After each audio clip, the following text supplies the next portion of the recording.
जन हितैषी देख रहे दर्शकों का स्वागत है। जन जन की बात जन हितैषी के साथ। दोस्तों मैं संदीप शर्मा एक बार फिर तुहाडे नाल रूबरू हो रहा तो मामला अज का है जिहड़ा रूबरू होंदा अंधेर नगरी चौपट राजा। जी हाँ, तुसीं ये कहावत तो सुनी होनी, सब ने सुनी है, अंधेर नगरी चौपट राजा। अजकल इदां दा ही माहौल होया है पूरे देश च। हालात इदां दे, एक पासे किसानी अंदोलन चल रहा है, अज 41वें दिन च किसानी अंदोलन पहुँच चुका है। उस तो पहला 60 दिन उन्होंने जिहड़ा हैगा उदा अंदोलन किया। रेल सड़कां रुकियां रहियां, पंजाब दे विच ट्रेनां रुकियां रहियां, सड़कां अलग रुकियां रहियां, माल इधर उधर आए गए नहीं। तो हालात इदां दे हो गए सी कि लगता ही नहीं है कि इंडिया दे विच कंट्री दे विच कोई लॉ एंड ऑर्डर है। राजनीतिक पार्टियां आपसी जिहड़ी हैगी है रोटियां सेकण लई या राजनीतिक मंशा नूं एक दूजे नूं नीचे दिखाने के चक्कर च उन्होंने पंजाब नूं बड़ा ही एक सैटबैक दे दी है। हुण इस टाइम एक होर पंजाब दे विच हालात है, हालांकि ट्रेनां चल गई हैं, सड़कां थोड़ियां जिहियां चलियां, पर हुण इस टाइम जिहड़ा हैगा व्यापार करने डिमांड एंड सप्लाई का इन्ना क गैप हो गया है कि समझ ही नहीं लग रहा। ऐ लग रहा है इंडिया च कोई लॉ एंड ऑर्डर है ही नहीं, किसी चीज़ का कोई उपर सिस्टम ही नहीं है, कोई एडमिनिस्ट्रेशन ही नहीं है, किसी ते कोई चैक पॉइंट ही नहीं है। हालात इदां दे हो गए। व्यापार की गल करिए, व्यापार स्टील जिहड़ा कि 50 रुपए बिकदा सीगा वो अज 75 रुपए तक 80 रुपए तक पहुँच गया। मतलब हर दिन अपनी मन मर्जी के रेट है। ऐ लग रहा कि जिवें कोई पुछण वाला ही नहीं है, कोई चैक नहीं है, कोई सिस्टम नहीं है, किसी ने कोई जवाबदेही नहीं है। ਜਿਹੜੀਆਂ ਵੱਡੀਆਂ स्टील कंपनियां हैगियां कंट्री दियां, ਉਹਦੇ ਵਿੱਚ सब तो वड्डी गल है सरकारी कंपनियां, राष्ट्रीय इस्पात इदां दियां कंपनियां। चलो प्राइवेट प्लेयर की तो छड्डो, सरकार की अपनी कंपनियां ही स्टील जिहड़ा हैगा कंट्री नूं छड्ड के चाइना च एक्सपोर्ट करन ते लगे हुए, ते जिहड़ा India they which demand and supply the gap पा दिता है। हालात इदां दे हो गए। उन्होंने तो छड्डो, जिहड़े लोकल स्टील मैन्युफैक्चरर है उन्होंने फॉलो करते हुए उन्होंने भी रेट वधाते।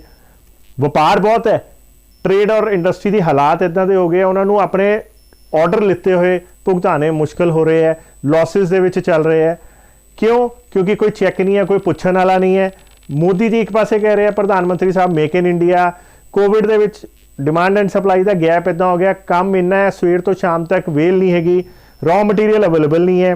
जिहड़ा रॉ मटीरियल 50 रुपए च मिलता सीगा वो हर घंटे बाद या हर दिन का नवा रेट है।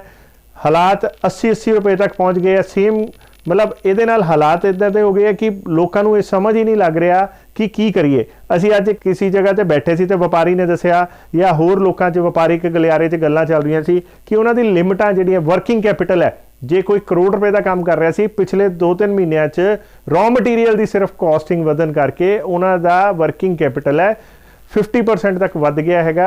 उन्होंने करोड़ की बजाय हुण 1.5 करोड़ रुपया खर्चना पै रहा है। और इस चीज़ नूं सब तो वड्डी गल है, बैंक बड़ा भुना रहा है। बैंक की कर रहा है, उन्होंने बाजार की इस नवज़ नूं देखिया, उन्होंने अनसिक्योर्ड लोन कट दिते 16% 17% ते। अज एक पासे असीं कह रहे हैं कि सानू लोकां नूं MSME नूं जिहड़ी कारोबार सैक्टर है उन्होंने 2 या 3% ते रेट ऑफ इंटरस्ट से मिले, ओवरऑल ते 2 या 3% ते मिले, हाँ जिहड़ा कैपिटल मिले, ताकि असी लोग इंटरनेशनल मार्केट से कंपीट कर सकीए। इत्थे बैंक की कर रहे 16% ते दे रहे हैं, अनसिक्योर्ड लोन के नाम से कह के दे रहे हैं। तुसीं ये सोचो जिहड़ा 16% ते लेगा, जबकि इंटरनेशनल मार्केट से 2 तो 3% ते ये चीज़ां अवेलेबल हैगियां, फाइनांस अवेलेबल है, तो ये किद्दां गैप पूरा होएगा? हो ही नहीं सकता। सो इदां दियां सारियां इन्नियां डिस्टरबेंस क्रिएट हो गई है कि बाजार दे विच व्यापार की अज कोई परिभाषा नहीं रही है, कोई चेक नहीं है, बिजनेस खराब हो रहे हैं। हालात इदां कि अज तेजी दिखाई जा रही है, मतलब डिमांड एंड सप्लाई का गैप इदां दा है कि अज एक बार तो जरूर ये लग रहा कि हो रहा मोदी जी इनू प्रधानमंत्री साहब इनू दे रहे हैं कि इकोनॉमी स्ट्रोंग हो रही है, ग्रोथ हो रही है, बिजनेस। पर जिस दिन बिजनेस घटेगा, जिस दिन डिमांड एंड सप्लाई बराबर हो जाएगी, उदों ये जिहड़े वधे हुए रॉ मटीरियल से, क्योंकि अगे रिटेल च शायद प्रोडक्ट उन्ना नहीं वध पा रहा जिन्ना रॉ मटीरियल वध रहा। रॉ मटीरियल की अवेलेबिलिटी नहीं है। रॉ मटीरियल वाले ने कईयां ने तो इदां दा भी सिस्टम करता है, उन्होंने रोज़ के मैसेज भेजने शुरू करते हैं, हर प्रोडक्ट का रोज़ का अपना रेट आना शुरू हो गया, जबकि रिटेल कस्टमर एंड कस्टमर से वो पास ऑन नहीं हो पा रहा। हालात इदां दे जे आपां सरकारी टेंडर तो लैके किसी च भी गल करिए, ऑर्डर भुगताने मुश्किल हो चुके हैं, रॉ मटीरियल की कीमत 25 तो 30% वध चुकी हैं। ਸਮਝ ਤੋਂ ਬਾਹਰ ਹੋ ਗਿਆ। ਵਪਾਰ ਦੀ ਪਰਿਭਾਸ਼ਾ ਚੇਂਜ ਹੋ ਗਈ ਹੈ, ਕੋਈ ਐਥਿਕਸ ਨਹੀਂ ਹੈ, ਵਪਾਰ ਦੇ ਕਿਸੇ ਤਰੀਕੇ ਦੇ ਐਥਿਕਸ ਨਹੀਂ ਹੈ। ਉਹ ਸਾਰਾ ਇਸ ਲਈ ਕਿਉਂਕਿ ਇੱਕ ਪਾਸੇ ਦੇਸ਼ ਦੇ ਵਿੱਚ ਕਿਸਾਨੀ ਅੰਦੋਲਨ ਚੱਲ ਰਿਹਾ, ਦੂਜੇ ਪਾਸੇ ਕੋਈ ਚੈੱਕ ਨਹੀਂ ਹੈ ਤੇ ਅੰਧੇਰ ਨਗਰੀ ਚੌਪਟ ਰਾਜਾ ਵਾਲਾ ਮਾਹੌਲ ਹੈ। ਜਿਸकी ਲਾਠੀ ਉਸकी ਭੈਂਸ, ਜਿਹਦਾ ਜੋ ਮਨ ਕਰ ਰਿਹਾ ਉਹ ਕਰ ਰਿਹਾ ਹੈ।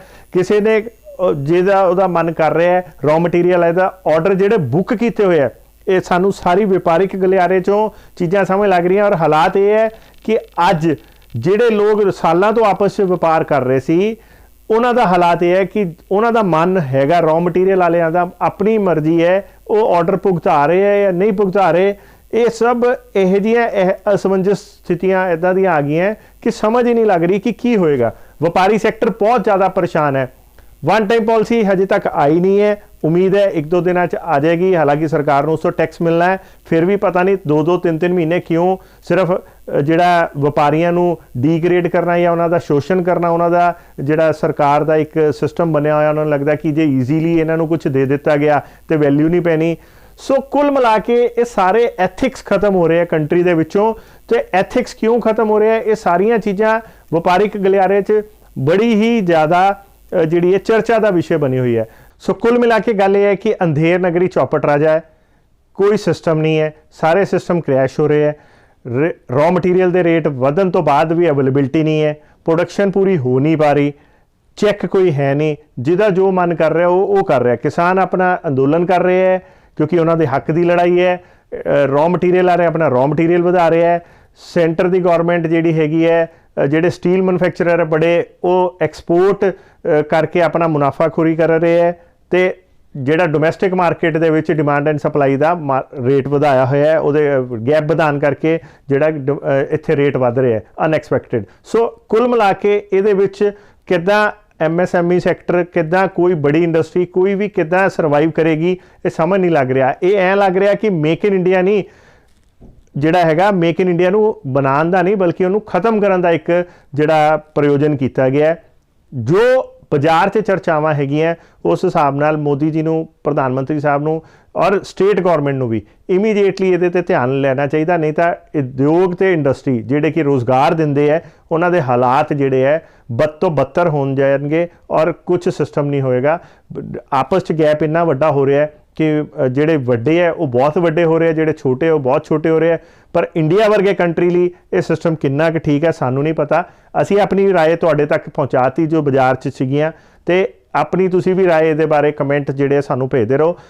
ਇੱਦਾਂ ਹੀ ਹੋਰ ਵੀ ਚੀਜ਼ਾਂ ਨਾਲ ਜਾਣੂ ਕਰਾਉਂਦੇ ਰਹੋ।